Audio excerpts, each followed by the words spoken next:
माझं पती वारले तर करोनामध्ये वारल्यामुळे ह्या लोकांनी फायदा घेतला. 12 वर्षापासून तिला धमकी देत आले. त्या दबावाखाली ती आज आमच्याकडे पाहत सुद्धा नाही. ती दबावाखालीच आहे आणि ते त्यांच्याकडे जर मुलगी गेली तर आम्ही इथंच आत्महत्या करणार आहे. त्यांच्याकडे मुलगी गेलीच नाही पाहिजे ना. आम्हाला कुणाचं सहकार्य सुद्धा पोलिसांचं नाही, कुठल्या मंत्र्याचं नाही, कुणाचं सहकार्य नाही, काय नाही. त्याच्यामुळे आम्ही इथंच आत्महत्या करणार आहे. पोलीस आता काय सांगताय? तुम्ही समोर भेटल्या तुमच्या मुलीला? कोर्टात नेणार, कोर्टात चला. मुलीशी काय बोलणं झालं? काय नक्की म्हणते ती? काय झालं होतं? ती फक्त यायचं नाही म्हणते. कुठे यायचं नाही? आईसोबत. का म्हणजे आतापर्यंत जे तुम्ही तक्रार दिलेली आहे त्यानुसार पोलिसांनी तक्रार घेतली, मिरची पावडर टाकली, हे सगळं झालं, पण ती सांगते ती असं काही झालंच नाही.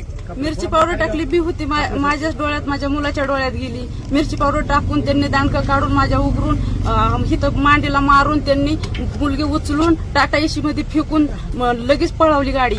मिरची टाकल्यामुळे मला काहीच प्रयत्न करता आला नाही. नुसती मी ओरडत राहिली. तिथं कुणी सुद्धा आलं नाही, कुणी नव्हतंच ना तिथं त्यावेळेस. म्हणजे मुलीने प्रतिज्ञापत्रात असं म्हटलंय की तुम्ही दिलेली तक्रार खोटी आहे. मी त्या तक्रारीवर 12 वर्षाच्या मुलीला दबावाखाली आणल्यानंतर 12 वर्षापासून जी मुलगी दबावाखाली या तिला उपायच काय नाही. तिचं भाऊ लहान असल्यामुळं तिच्यावर दबाव आणला होती ना, तेव्हापासून दबाव ब्लॅकमेल करते ती. दबावाखाली बोलती या. मुलीने जे प्रतिज्ञापत्र सादर केलं त्याच्यामध्ये तिने असं म्हटलंय की तुम्ही जी तक्रार दिली ही तक्रार खोटी आहे, याच्यामध्ये काही नाही, तथ्य नाही. तक्रार खोटी आहे तिची. ही दबावाखालीच आहे अजून पण. मीडियाने दाखवली. पण आता तुमची मागणी काय आहे? तुमची स्वतः मुलगी तुमची जर पोलिसांमध्ये येऊन असं म्हणत असेल की असं काही घडलेलं नाही, दबावाखाली आहे म्हणूनच बोलते या. ती अशी बोलणारी मुलगी नाहीये.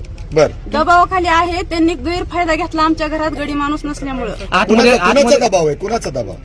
ते झहीर शेख यांच्या दबावाखाली बोलते ती. त्यांच्या सपोर्ट आहे ती. म्हणजे ती त्यांचं चुलता ह्यांच्या सपोर्ट आहे त्यांचं. तुमची भूमिका काय? मुलीशी काय बोलणं झालं? एवढ्या वर्ष आम्ही एकत्र राहतोय लहानपणापासून. तिने त्याच्यामध्ये अनेक गोष्टींची कबुली सुद्धा दिलेली आहे म्हणजे तुमच्या मुलीने.